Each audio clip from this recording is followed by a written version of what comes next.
काय गंमत आहे नाही? मी निवडणूक लढवतोय हे ऐकल्यानंतर तुमचं पित्त खवळलं. का? हक्क आहे मला. बाबासाहेब आंबेडकरांनी घटनेत मला अधिकार दिलाय. तो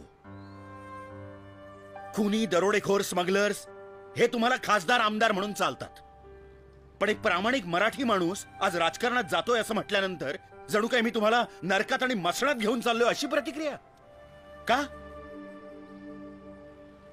या देशात म्युनिसिपालिटीत नोकरी करणारा शिपाई सुद्धा 12वी पास लागतो, पण राज्याची धुरा सांभाळणाऱ्या राजकारण्यांना शिक्षणाची अट नाही. नाही नाही नाही नाही, मी साक्षर निरक्षर या वादात जात नाहीये, पण एके ठिकाणी साक्षरतेच्या नावाखाली कोट्यवधी रुपये खर्च करायचे आणि दुसरीकडे निरक्षर उमेदवाराला लोकशाहीच्या नावाखाली सूट द्यायची.